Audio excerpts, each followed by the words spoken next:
Joining us now, Fox News contributor and Sirius XM Patriot radio host David Webb, along with Fox News contributor Sara Carter. Great to see both of you. David, that's what the Democrats are doing, and really helped along by the fables that the minions in the media are spinning, is that everything that you've experienced in the last 3.5 years, everything that Kamala Harris has ever said, everything that T.T. Walls, Tampon Tim, has ever said or done, it's just gone. We're just going to erase it and rewrite the script. Yeah, can I have one of those neuralizers? Because I have to do this every day, and it's not that hard. Hey, to the American people out there, Kamala Harris is new and not that exciting. She is empty and vacuous, because that's what I want. I wanted the addled and the empty and vacuous. Now we have the empty and vacuous and the easily destroyed with Tim Walz, who believes that socialism, by one person is another person's charity, or whatever he said. But the same idea.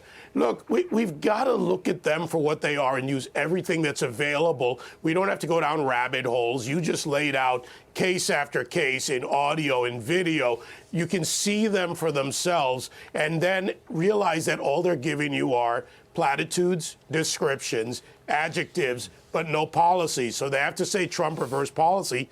They can't say what was reversed. They have to say Kamala didn't reverse policy, but she reversed everything. And look, my advice to the Republicans, think strategically. Stop trying to destroy Tim Walz. Tim Walz should be cemented. He should be the albatross around their neck, because then you can roll out everything against him, and that would diminish and help damage the ticket that the Democrats have. We have the first socialist POTUS ticket ever in American history. And to that point, Sara, I'm sick of Democrats in the media saying you got extreme MAGA, radical MAGA. We just laid out some of the things from the 1992 Democrat Party where they supported families and they supported smaller government, all ideas that they've run away from. The real radical party here, the real radical ideas over the past 30 years have gone to the Democrats. They've radically shifted their policies to the left, but the media never calls them out for it.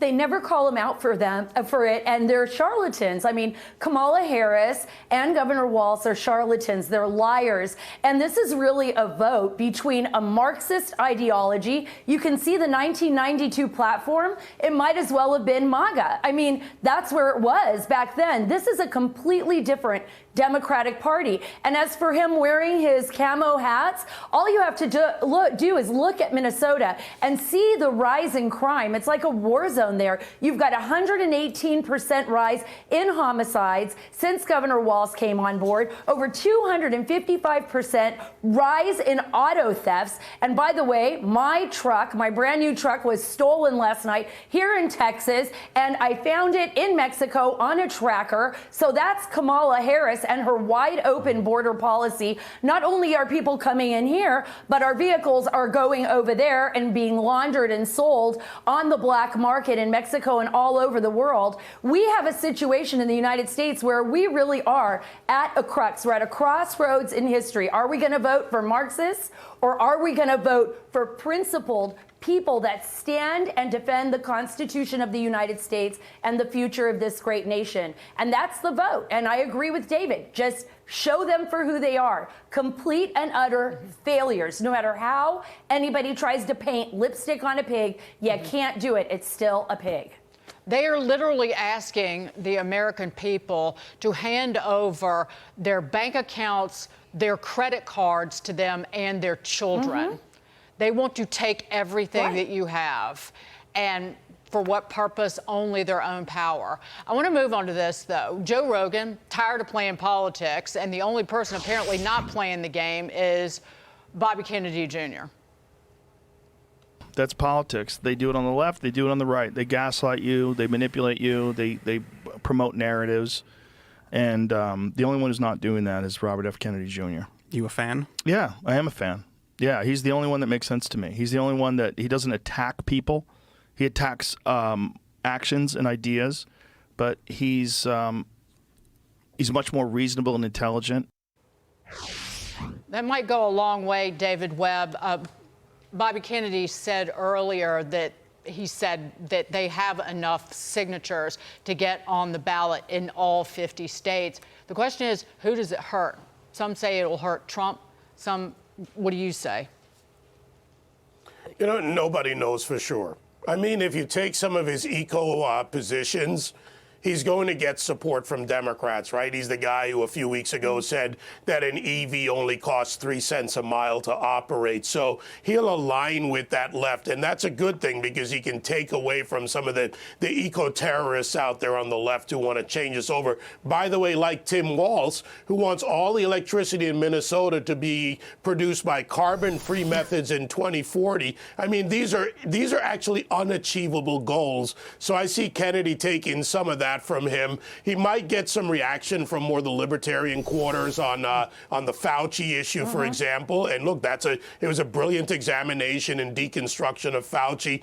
But I think having him on the ballot hurts Democrats more potentially than it hurts Republicans, because people who might look at him on some of the issues and asking questions, who are sick of politics, want the Constitution, tend to want their individual rights, their states' rights, and a little more libertarian values. Yes, sir, real quick. Bobby Kennedy's getting 5.5%. We put that poll up a little bit earlier.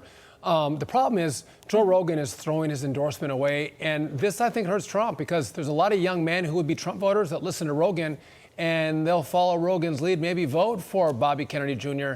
and not Trump. It's going to pull from the MAGA ticket. What say you? Yeah, I think so. I think it will pull from the MAGA ticket. I do agree with David that I do think there will be some Democrats that'll jump on board, but I think it's mostly going to come from the MAGA ticket and the libertarians. Look, I think Joe Rogan tried to make up for that a little bit, you know, coming back the next day and saying, hey, you know, I thought Trump was great when he was on stage and he took that bullet and he stood up for America, but I just want people to talk more about policy. This is my advice to the Republicans. Talk about the policies, lay it all out there. Bring it out. The American people know exactly what is going wrong in this country. Talk about the economy. Talk about the failed border. Talk about the chameleons and the charlatans in the Democratic Party and expose them based on facts. And they will get the overwhelming votes. Republicans have this if they want to take it to the finish line. And that's what I think. Sara Carter, David Webb, great to see both of you. Have a wonderful weekend. Yeah, thank you both. Great to see you. Thank you.